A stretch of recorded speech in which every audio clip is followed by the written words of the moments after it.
Oh my god, this f***ing thing is so slow.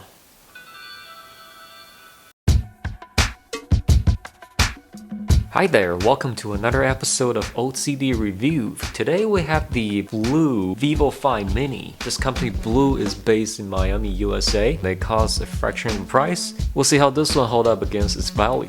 Now let's talk a little bit of specs about this phone. It has a 4-inch IPS LCD. The resolution is 480 by 800 pixels. The chipset is a MediaTek 6580, a quad-core 1.3 GHz CPU. The GPU is a Mali 400. The phone does support microSD and is up to 64 GB. The phone internal memory is 8 GB with 512 MB of RAM.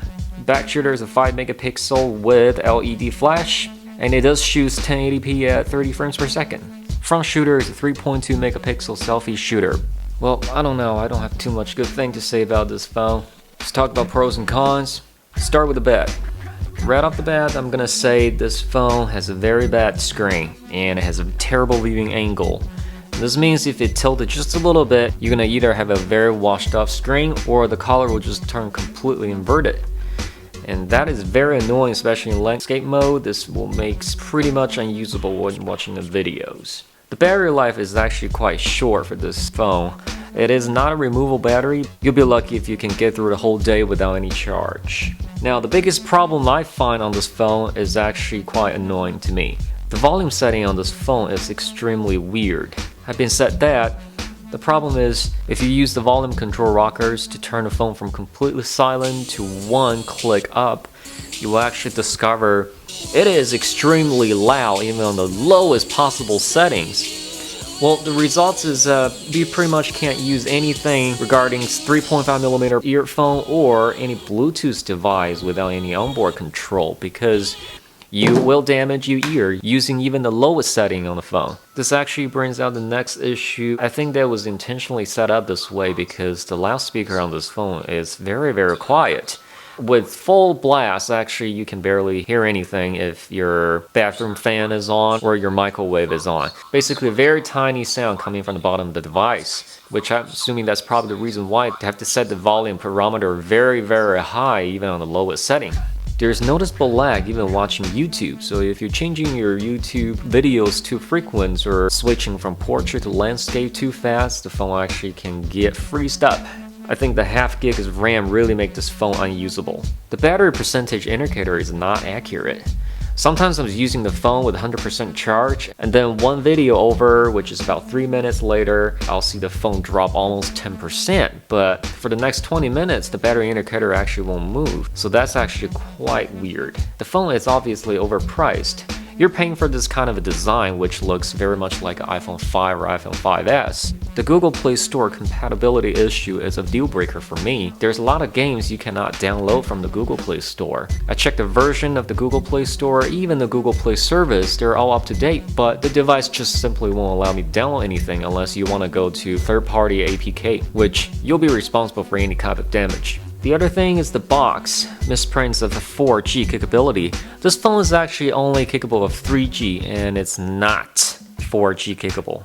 I repeat, that's not 4G capable, so don't expect to get this phone and have LTE ready. Well, the last thing I want to mention is you probably want to avoid going to your local electronics store when you're picking one of these because they have the new rule if you buy a locked phone or any phone with a carrier that you will be charged for $35 restocking fee if you ever decide to return them. Now let's talk a little bit good thing about this phone. So first of all, it has a nice metal design. It looks like an iPhone ripoff. But if you pay a little bit more attention, actually there's plastic covers on the back. I mean, that just look kind of ugly, which I don't really know why they decided to put those two covers in there in the first place.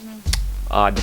The camera performance is so-so, which means it's actually not bad compared with the Alcatel Ideal from AT&T. With enough lighting, both cameras actually takes okay pictures, but also these cameras have no autofocus. The VIVO 5 Mini does play games, even on this low-end specs. I was able to play most of the 3D games, Asphalt Extreme, Gangster Vegas, Backflip Dive. They all perform very well with little to no lag.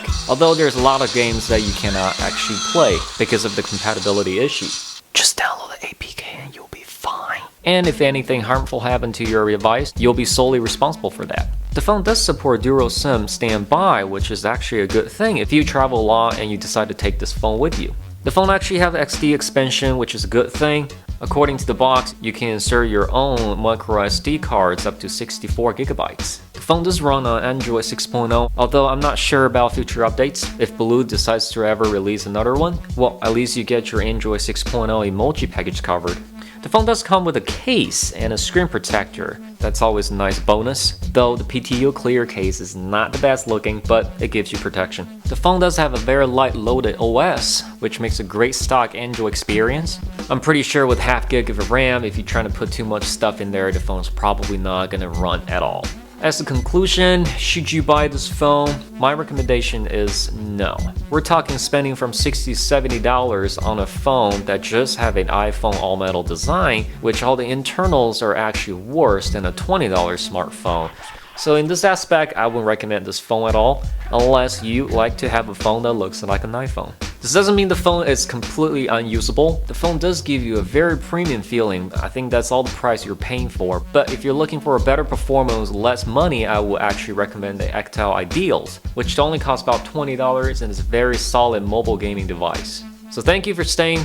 If you enjoyed the video, please click like and comment down below. Please subscribe to the channel if you haven't done so, and we'll see you in the next one.